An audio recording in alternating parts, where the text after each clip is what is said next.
Welcome to the Diversity Connector podcast, where we explore the rich tapestry of human experiences. I'm your host, Gertrude Mache, and I'd like to acknowledge the traditional custodians of the country on which we meet today. I would also like to pay my respects to elders, past, present, and emerging, and together as we dive into conversations that bridge cultures, challenge stereotypes, and celebrate the unique perspectives each of us brings to the table. Each episode is a journey through stories and insights from a kaleidoscope of voices, each sharing their colorful narrative. Whether you're at home, on the go, or just anywhere in between, you're now part of a community that values understanding, inclusivity, and the beauty of diversity. So plug in your headphones, get comfortable, and let's connect through the power of our shared stories. Welcome, and thank you for joining us on the Diversity Connector podcast. Good morning, everybody. Welcome back to the Diversity Connector. This is Gertrude Mache here in beautiful Melbourne, Australia. And today I am graced with the presence of yet another fascinating guest. Welcome, welcome, welcome to our tribe. Please tell everybody your full name, where you're based, and share your story with us today. Hey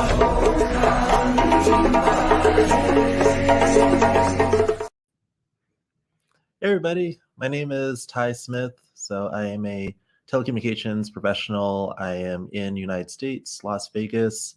And yeah, I'm so happy just to be on the show, and I appreciate you having me on. So my story about me, so I am someone that has been in this telecommunications industry for the past 18 plus years. And by telecommunications, what we're talking about is essentially just the industry of internet and just any type of technology that connects people digitally online. So whether that's internet, telephone, etc. So I came from a telecommunications background through my parents. So my mom and my dad both worked in this industry for over 35 years, separately.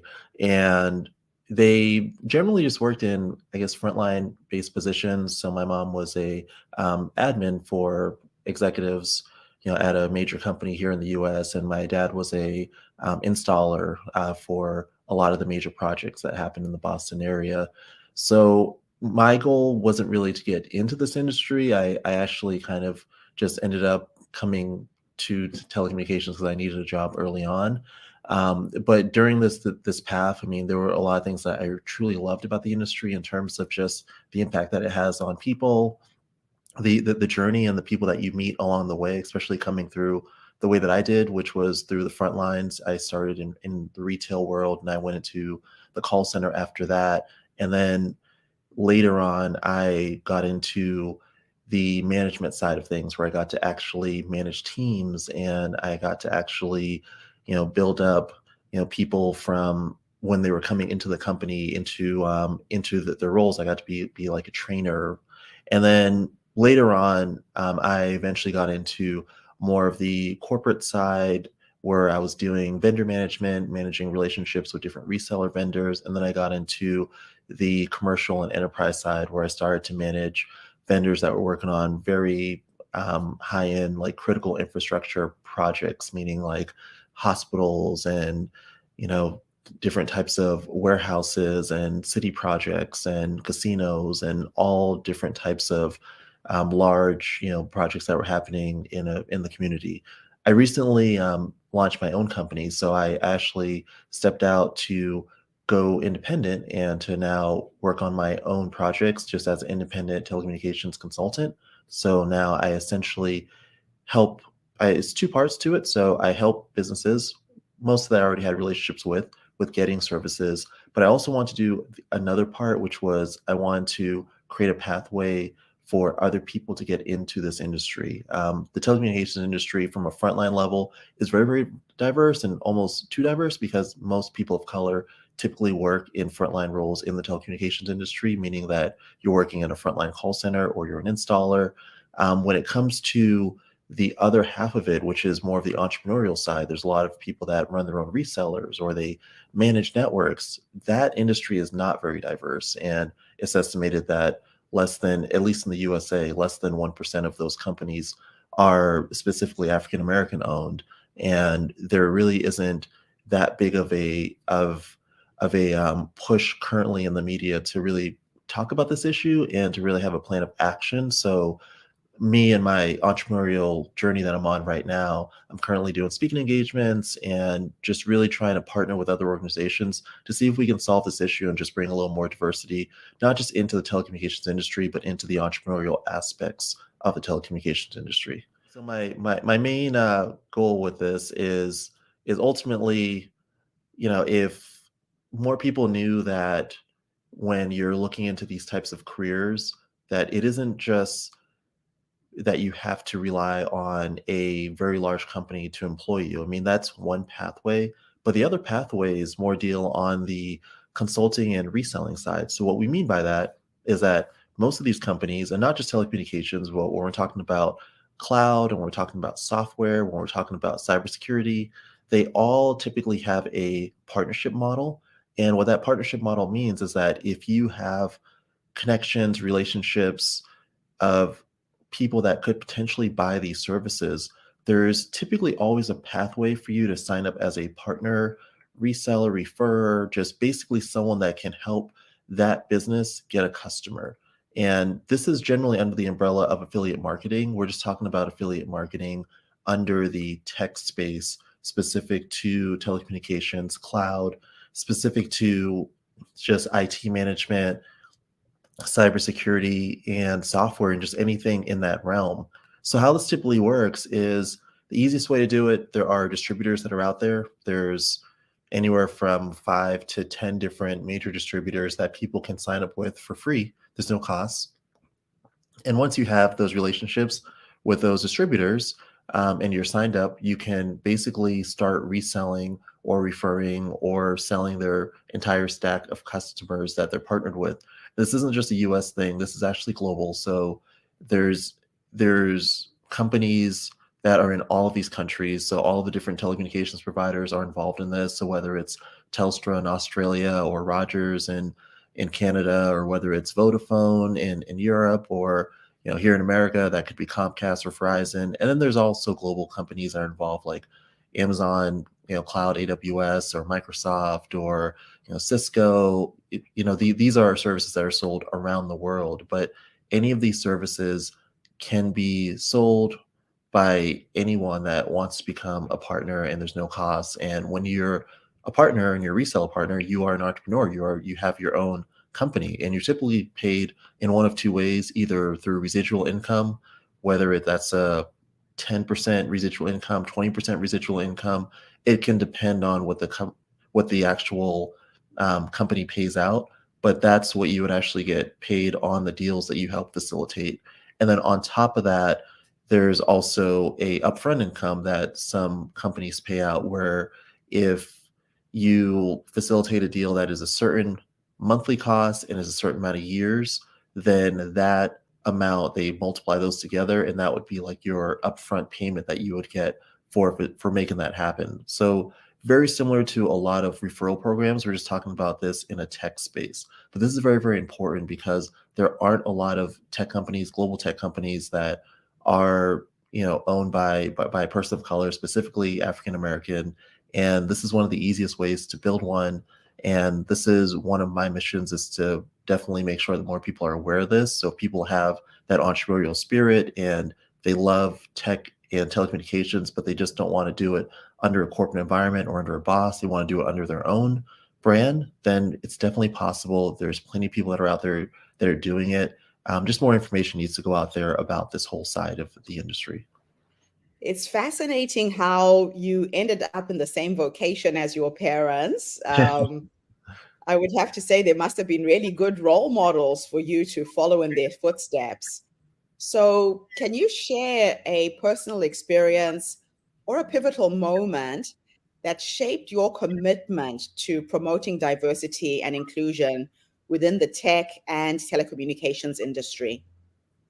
Yeah, absolutely.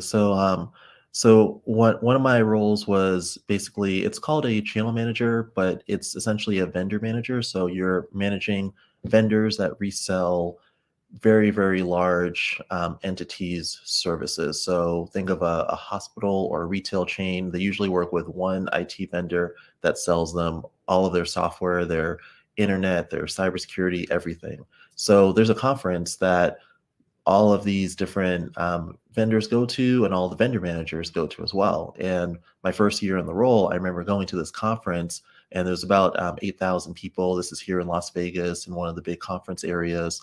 And I remember just walking in there and walking through the expo floor, walking through all the different rooms, going to all the different workshops and literally counting on my fingers. I only counted 20 African American people. And there might have been more that maybe I missed, but that was just my own personal count out of thousands and thousands and thousands and thousands of people.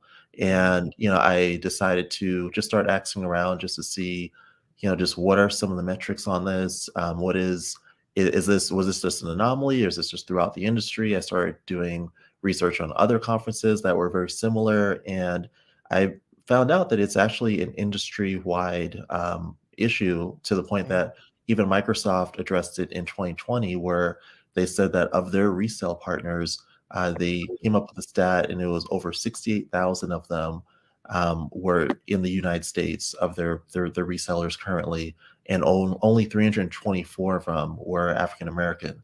Which, doing the math on that, that's 0.5%.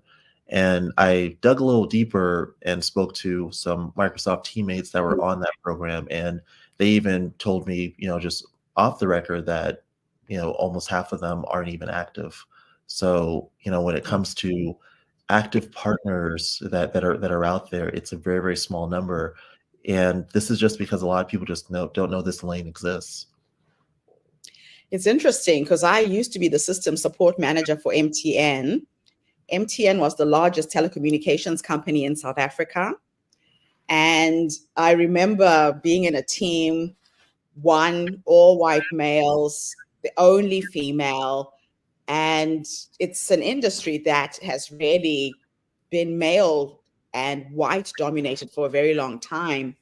So, as a founder and CEO of Optical Diversity, how do you ensure that your company's culture reflects the values of diversity, equity, and inclusion?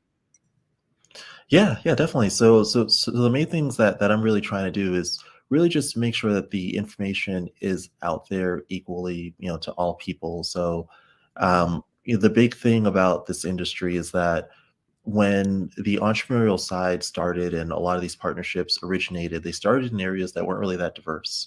Yeah. So, the United States generally as a whole is a diverse country, one of the most diverse countries out there, but there are certain states, individual states and areas within the United States that are very non-diverse. And, you can have these very, very, very, high percentages of non-African American people that can be in specific areas. And it just turned out that ironically, many of the people that kind of, I guess, champion this whole concept of just entrepreneurship in telecommunications started their organizations in those areas. It Yeah. just turned out that way almost accidentally.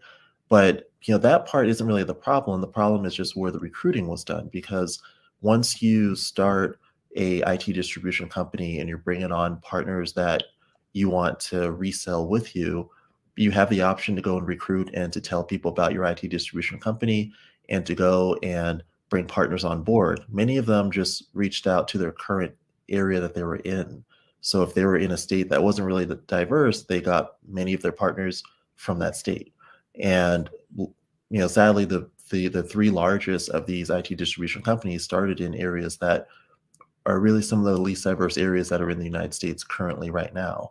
So, Mhm. that kind of, I guess, kickstarted everything of where we're at right now because those companies that came on early had kind of a 10-year head start before the rest of the United States started to kind of be aware of this industry. So, on my part with my company, I'm trying to make sure that, I'm really going out there and getting the message out there that, hey, this industry exists and I'm traveling to different places. I was just on a long 2-week trip where I was in LA, then I went to Florida, then we went to Bahamas, and we went back to Florida, then we went to Washington D.C., and now I'm back here in Las Vegas. I'm about to go back to Miami tonight, and then Oh, Atlanta, wow. Georgia, and all for different just speaking engagements, and that's really the main thing is like just get the information out there. But we also help people start their companies as well. So it's Okay. educate everyone. If you want to go this route, we can help you get started. That is fascinating. And the fact that you're actually helping other entrepreneurs get into the industry is really going to help balance things out, because a lot of times the barrier of entry, the lack of knowledge on how to do it, is what prevents people of color from breaking into these industries. So, what are some of the effective strategies that you've implemented to foster an inclusive environment in commercial real estate and tech conferences? Yeah. So essentially, it's the thing about commercial real estate is that that's really where a lot of the deals originate. And how that actually works is that there is no telecommunications services without a customer, and there is Mhm. no customer without a physical building that they're in. So Yeah. everything starts from a developer seeing a parcel of land or seeing an existing building that they want to maybe demo and or demolish and put on a larger building. But it all starts from a developer doing something with a piece of property, and then someone leasing out whatever that finished version is. If they build a multi-tenant office building, or they build a warehouse, someone's going to have to either lease that or sell that to a customer. That customer is now going to need, services. So, but just like with telecommunications, for some odd reason, the commercial real estate industry isn't really the most diverse industry either in United States, and it's diverse from a very, very frontline level. Again, when we're talking about people that are maybe the like associate or admin or some of the project management, more frontline based roles. But when it Mm. comes to the people that are brokering the very, very large deals, that are brokering the malls that we have, that bring in, 50 to maybe 100 tenants, depending on the size of a mall. Um, those people that are in charge of those types of transactions in the US, it's not a very diverse group of people. So there are groups in there that are trying to change that. So Yeah. I recently got partnered with a group out here called the AAREP. So it's the African American Real Estate Professionals, and I am currently working with members in there just to tell them about the telecommunication side of it. That hey, like there are many people here on the IT side that would love to partner up and love to have access to some of those relationships, because we're trying to solve the same issue. We're trying to bring diversity into commercial real estate and then diversity into technology. And it's just better for people to kind of work together on a lot of this. I'm also Mhm. talking to members of the US Black Chamber to get them aware of both of these issues, because there are plenty of IT developers that want to be involved with many of the Black-owned businesses that are around, and just the many businesses that are owned by people of color, throughout Yeah. the United States. There's a big push on shopping at those places, but we're trying to make sure that there's a push of making sure that they are aware of the various vendors that they have that are also in their ecosystem that they could utilize for their business. So it's really just a lot of connecting, and I think that's what I do probably the most in these conferences, is I just try to connect people from different groups together, just so they can all realize that hey, we're kind of trying to solve the same issue. Let's all solve it holistically and build a ecosystem that actually works and that's sustainable long term. Yeah, and it's that collaborative piece where when people band together and work together, there's power and there's force in that than one person trying to do it on their own. Yeah. So, what are the most significant challenges that you face when advocating for digital equity and inclusion in tech events? And how do you overcome these challenges?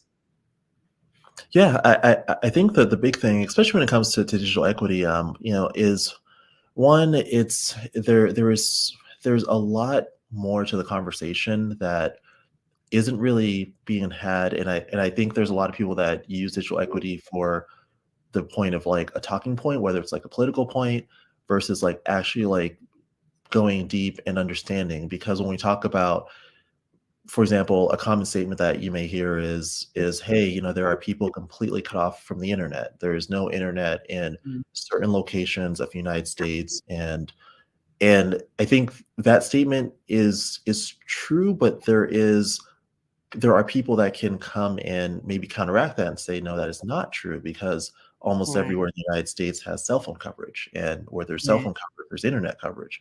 But what we're not talking about is quality of service, Hmm. because a cell phone connection in a rural area could be 3 megabits per second internet.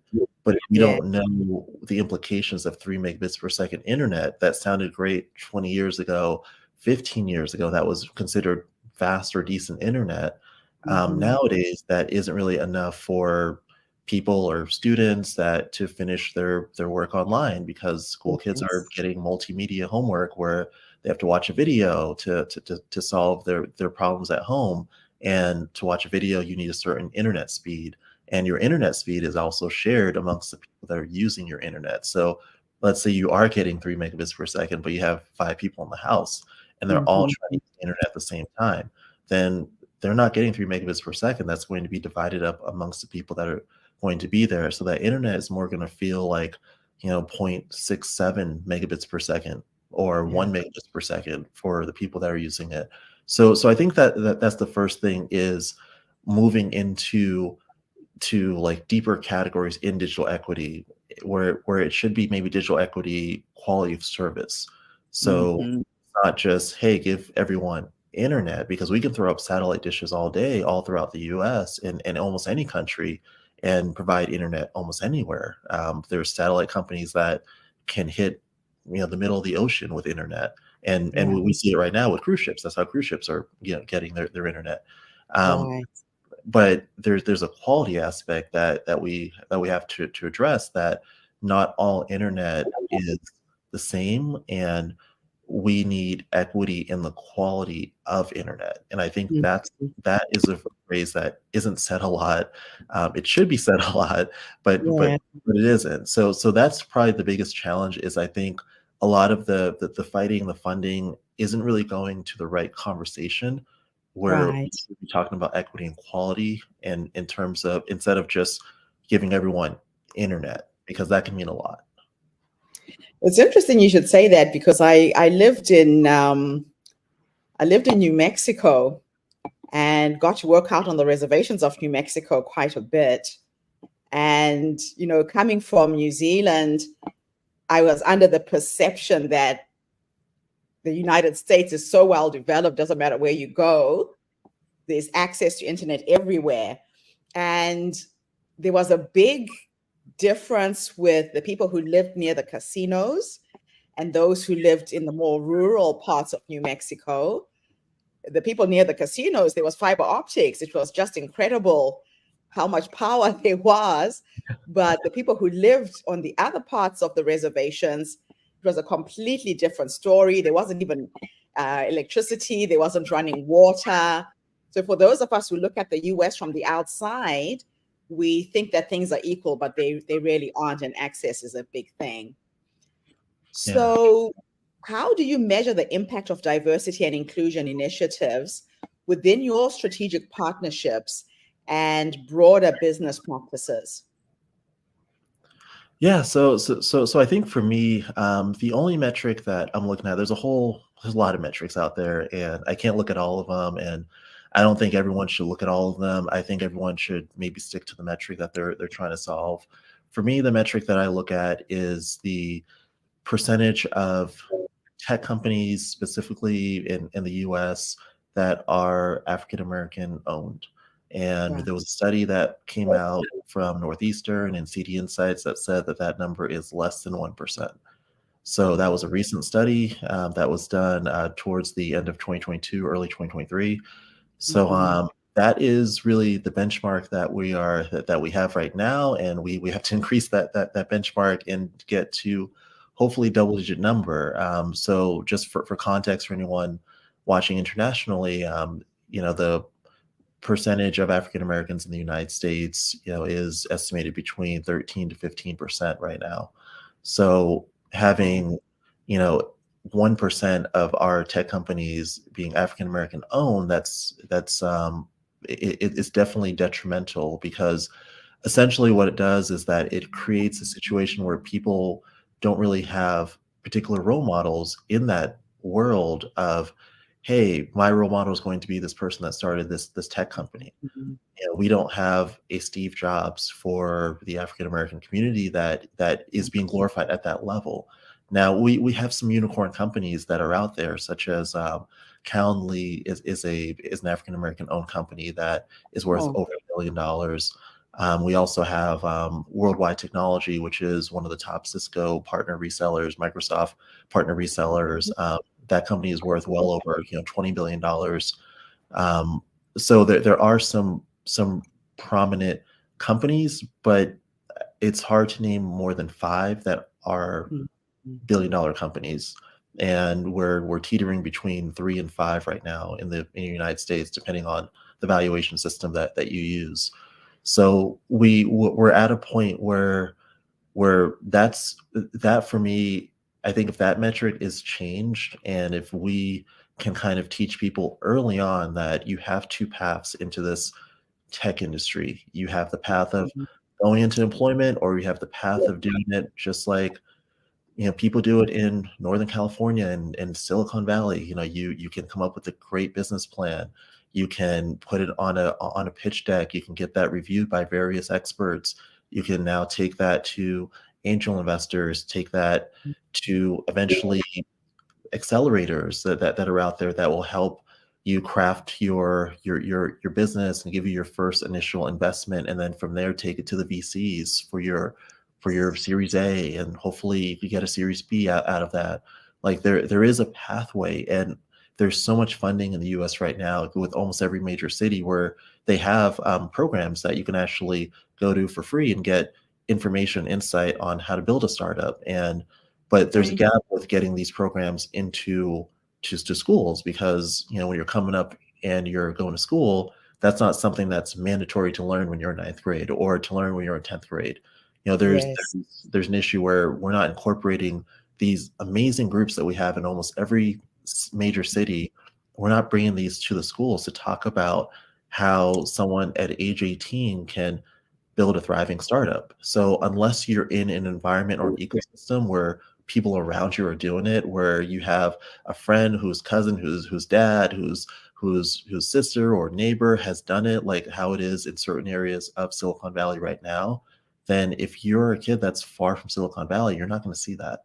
So Yeah. there's a few things that need to happen. One is definitely just getting that information involved inside of the actual curriculum to inspire this whole just entrepreneurial route. And then the media is a whole nother rabbit hole, is when what we glorify and what we showcase.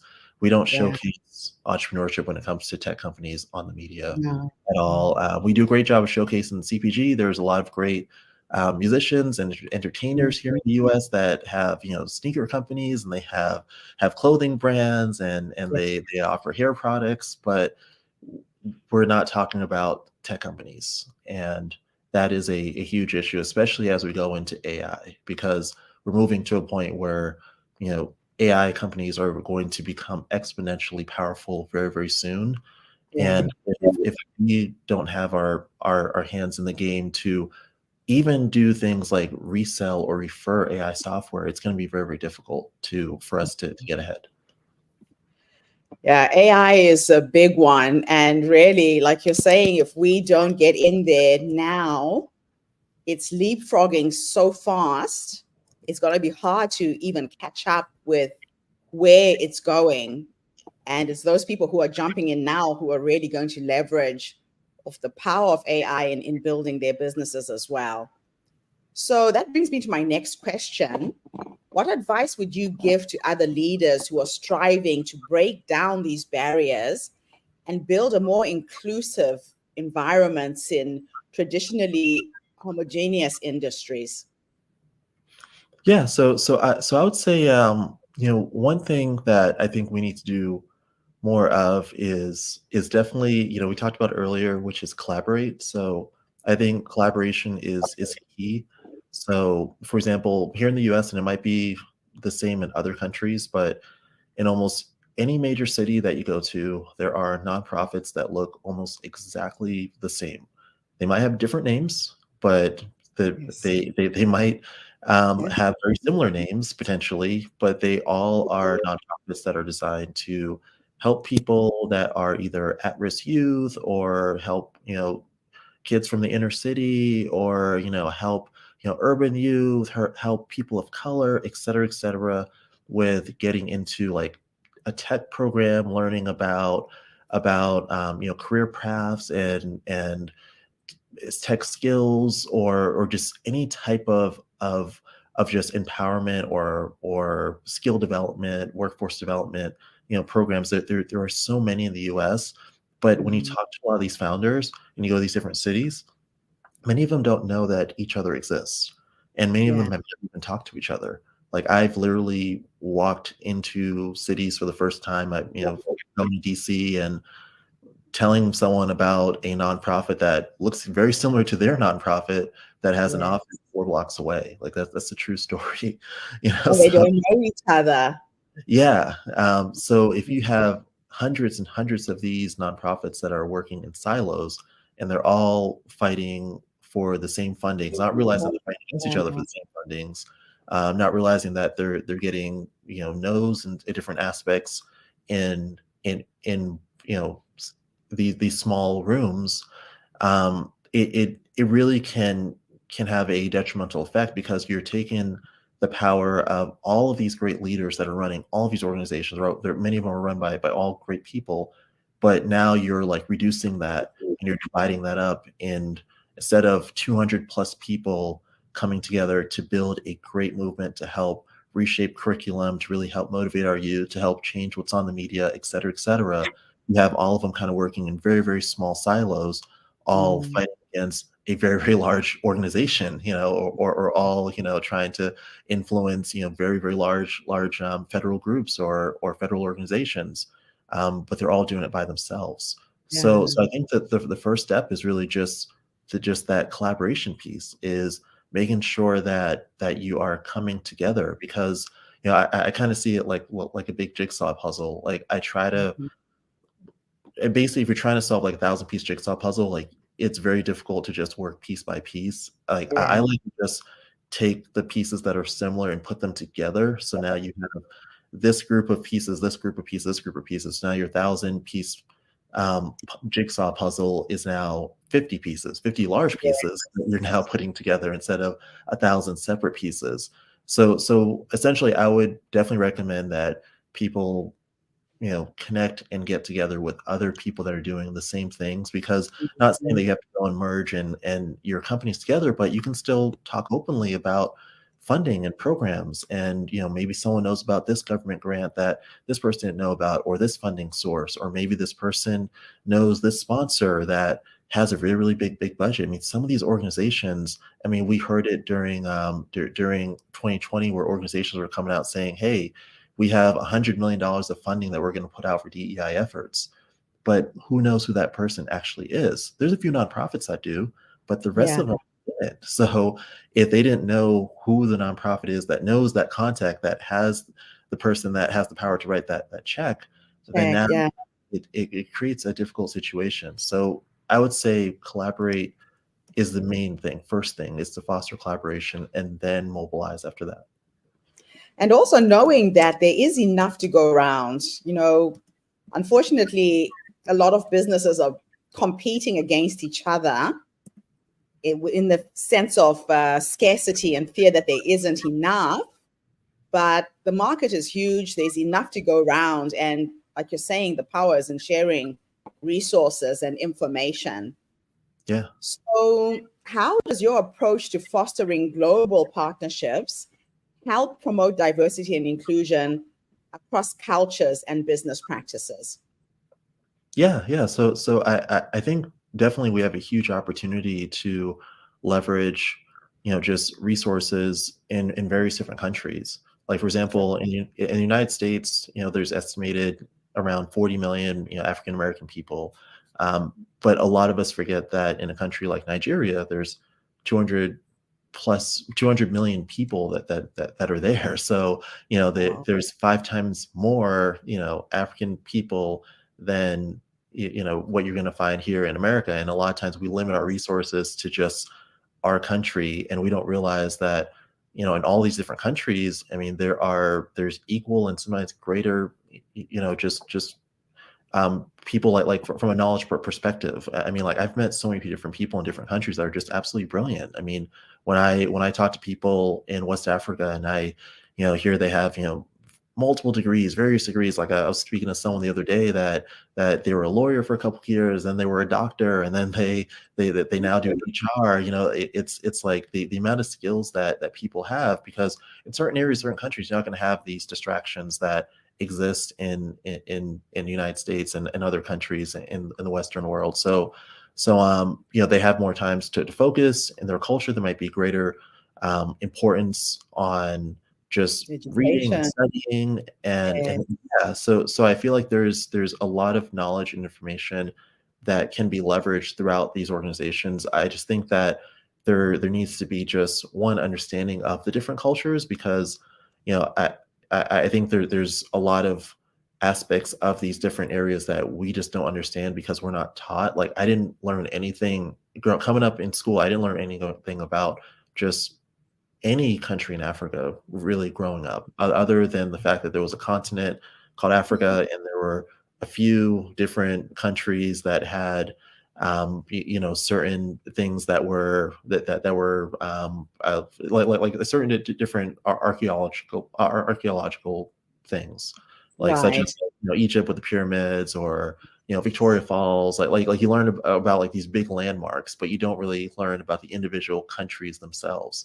So there's many of us, depending on where we went to school, Oh, aren't learning yeah. about this, and we have to kind of learn about this on the fly as adults, and that can be challenging. It can be challenging to just learn about one country now to almost start fresh with another country, another country, another country. But it's things that we have to do, because there's a lot of people in these other countries that want to help and that want to learn about your country, and that want to understand more about how they can partner. And there's so many great things that can be done, especially from a tech perspective. I recently, got into partnership with a graphic design company that does like web design and just UX UI work, that's based in Nigeria, because they needed help with getting customers out here in the US. And within like hours of signing the agreement, I got a customer here ready to go in the US that was like, yeah, I want to talk to them. I want to meet them. Like, yeah, I didn't even know they existed. And and it's like there's this hunger that I think people have now, I think more than ever, to really unite that diaspora, from Mm, the yeah. Caribbean to the US to, just the various countries in Africa to, Europe, to Australia. I think just a lot of people just don't know how, and we don't know what we don't know in terms of the culture differences. That is so true. Well, do put me in touch with this web design company because I'm busy working on something that needs some help. That's Yeah. interesting. And what I love about what you're saying is a lot of people don't realize how Africa is really the next frontier. The technology is out there, the skills are out there, brilliant, brilliant minds. And because education is a way out of poverty, you get people with multiple degrees, as you're saying, very, very well educated population. When you think about it on a global scale, I think we get an education because we know it's the only way out of poverty. So it's interesting that you've already seen and observed that. So, looking ahead, what are some of the emerging trends that you see at the intersect of technology and diversity? And are you preparing to adapt to these changes? How are you preparing to adapt to these changes? Yeah, so I think that the big debate around this topic right now is really about AI and really its effect on frontline work. Mm-hmm. So one of the technologies that exists, so I'm on one side of the coin, and there's an entire different side of the coin that's out there. So I do want to address both sides of the coin. So, Yeah. but I'm on the side of the coin because I've had hands-on um, just usage of this software myself. I've played with it. I've done everything. I've done a lot with the software, but there is a Okay. conversational AI software that exists, and there's multiple companies that have it.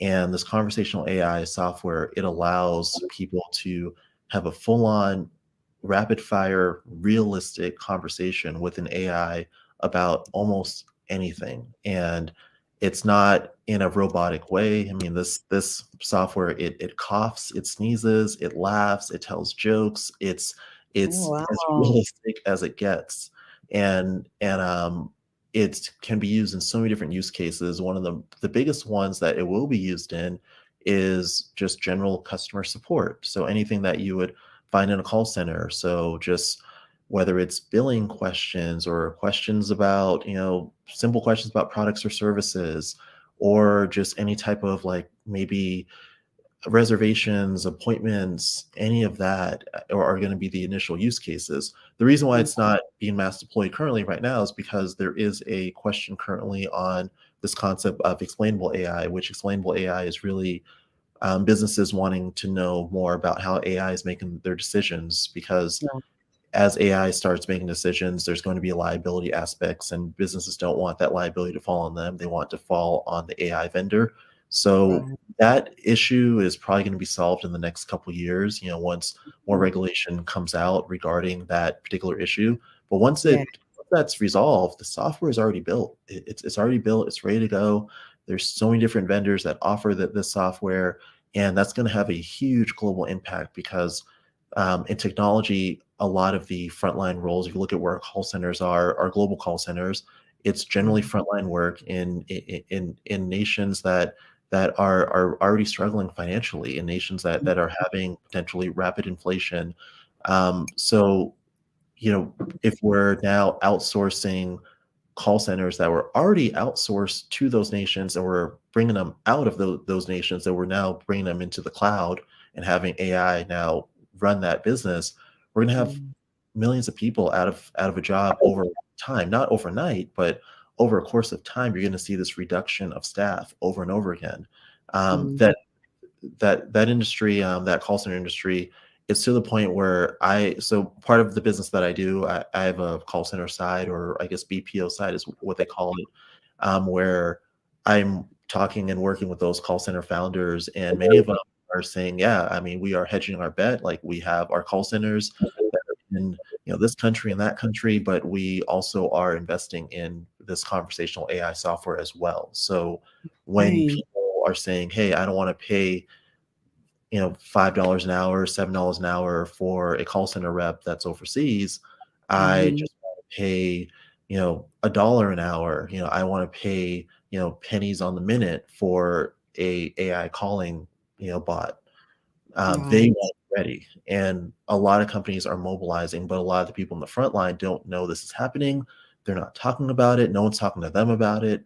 And I think that's going to have a huge impact. I mean, it to me, it reminds me of what happened in the US when the Great Migration, what was going on, and you had so many different people that were coming to the US for the promise of jobs, because there was a period, post World War II, where you can get really, really great jobs out here in the U.S. in these manufacturing facilities, and you can work at a clothing manufacturing company, or you can work at a bottling plant, or an automotive plant, and there were just plenty of opportunities for people to work those types of roles, and get pensions, buy an inexpensive house, buy an inexpensive car. But what Mm. started to happen is, as the 60s approached and the 70s approached, we went to the 80s, a lot of those plants started shutting down because they were being outsourced overseas. And Okay. now we're moving into a world where a lot of the current frontline labor is about to be outsourced systematically over time into to Mhm. AI. Yeah, Now yeah. create new roles, just like over time, like we had new roles that were created in the 90s that were more knowledge worker roles that now supported these relationships with plants overseas. Um, Mm-hmm. but I think that there's going to be a gap, and I don't know what's going to happen in that gap. In America, Mm, that gap, it wasn't really great for a lot of our communities. You can look at New York in the 80s in the African American communities to see what happened during that gap. You can look at LA yeah. in the 80s in American communities to see what happened in that gap. That period was a very, very dark period for many different African American communities. And now we're talking Mm-hmm. about this globally. So it's something that a lot of people are talking about, and I think it should be more of a topic. Um, but Definitely. It's interesting that, yeah, it's happening all over again, but we have to kind of preempt that it's coming, it's here, and it's not going away. yeah, It's not going away. So, in what ways do you believe technology can further enhance diversity and inclusion efforts within the workplace and at industry events? yeah. So I think that right now, I think the big thing that we have with technology is that it's accessible, and a lot of people have the ability to have their hands on it and for a very, very inexpensive, amount. There's so many Yes. different programs, globally that allow people in various different communities to have access to a tablet with a web browser with internet of some sort. I Mhm. think the next step is just making sure that people know what to do with those. In a previous role that I was in, where I worked hands-on with people that were receiving those tablets, and we talked to the kids and find out what they were doing with those tablets, and many kids were Mhm. just using it to play games and watch YouTube videos, and it wasn't being used to go on Wikipedia and look up articles and start reading. It wasn't being used in a very high educational way. Right. And I think that since technology is getting less and less expensive over time, or I guess previous technology is getting less expensive over time, Mm, we should be now making sure that, kind of like what I was saying with equity of technology, making sure that everyone has a piece of technology, just equity in the usage of that technology, just making sure that everyone is using it to the same levels. Because if there's groups of certain people that know that, hey, with this tablet, I can go and certify myself and give myself an Amazon AWS cloud certification from this tablet, or I can give myself a Cisco certification because I have internet and I have 12 hours to spare to go and research all this and then go and take the tests, or I can go and certify myself on LinkedIn Learning or on Microsoft, or et cetera, et cetera. I can go, on MIT online learning, and they have a free learning where you could actually take free MIT courses, that are pre-recorded from previous years on my tablet. Not everyone knows that, and not everyone is going to do that, largely because that depends on really their family structure and what their family is going to influence them to do, if there's any influence, their environment that they're in, what their peers are going to influence them to do. So I think there's an equity piece that we have to kind of look at when it comes to how we're leveraging technology, and yes. that piece is going to be very, very complicated, because you were now talking about how people are influenced, and now we're talking about all sorts of things, from family to media to your neighbors to all sorts of aspects. But I think that core piece is needed when we're talking about diversity and inclusion, because if we're trying to make sure that things are fair across the board, we have to make sure that there's a fair skill set and knowledge, across the board as well. There's so much to think about in this world. My gosh. Well, my final question for you is, how has your journey and the success in your career influenced your views on the importance of mentorship and advocacy within the tech community? Yeah, so I would say that for me, I just a story on me. Like I basically got to almost any role that I entered almost accidentally. So the path that I'm on wasn't really the path that I originally was trying to go down. I was really just a fan of music growing up, and I want to be a musician. So getting into tech was not the original plan at all. Right. And when I was working at the retail store that I was working at that sold tech and technology and telecommunications, I only had applied to work there because they also sold music equipment, and I wanted to get discounts and deals on music equipment, which is why I applied. I love So it. so, but I didn't really have any plan of getting out of that store. I was there for quite a while, many years, like 6 or 7 years or so. But Okay. it wasn't until someone walked in and they saw me trying to sell a cell phone, and then they saw me trying to sell internet services, and they asked me like, "Hey, why are you selling internet service in this retail store when the internet company is literally like 5 blocks away and they're having a hiring fair?" And I had no idea Oh, of this. So, I got the information, I went to the hiring fair and spoke to the yes. recruiters, went down that process, got hired within a couple weeks, and that started my journey of officially working for a telecommunications company, in a Oh, corporate office environment. But yeah. that wouldn't have happened if that person didn't reach out, and put their hands on my shoulder and say, "Hey, you're doing good, but did you know that you could be doing this?" And not everyone gets that opportunity. Like if I wasn't there on that day when that person walked in, or if I was on break or whichever, that may not have happened. And I don't know how long it would have took for someone to do that. And there's a lot of people that just need that hand on their shoulder, like just someone coming up to them. "Hey, you're doing great work. And did you know that there's this opportunity available where you can do this? Or you can do that. You can take these skill sets and leverage it here."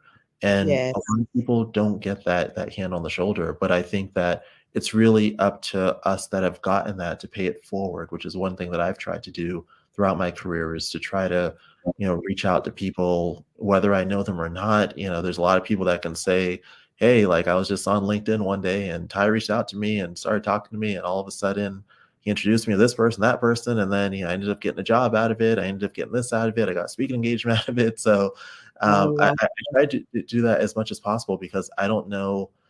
I don't know that everybody is. So I always think of like what percentage of people are, and if that's only 10%, then I have to make up for the 90% that isn't. So if there's 10 people and one person is, then I have to do it 9 times now to make up for the ones that aren't. So that's really what I try to do, and that's, I guess, my form of like mentorship and just helping people it. along the way. I love it. Ty, I could talk to you forever. This is a topic that I am extremely passionate about. Thank you so much for coming online and sharing your story, sharing your wisdom with us today. Really appreciate it. Yeah, I really appreciate you having me on here. It's such an honor. I mean, like just talking to you just in general. I mean, your story is amazing, as all these viewers may know. So it's an honor for me just to have the opportunity to talk to you. So I really appreciate it. And the best way for people to contact you, you said, is through LinkedIn, correct? Yeah, definitely. Yeah. So you can reach out to me on LinkedIn. If you have any questions on anything that I mentioned, if you want to chat, I'm definitely here. That's the link right there. And yeah, I'd love to chat and meet people no matter where you are, whichever country. Fantastic. And thank you to everybody who's tuned in today. The Diversity Connector is a platform that brings you voices from people from diverse backgrounds from all over the world in a celebration of our diversity to uplift, inspire, and energize you. So tune in again tomorrow when I interview yet another amazing guest. In the meantime, have a fantastic day, morning, or evening, wherever you are in the world, and bye for now. And Ty, thanks again. Thanks.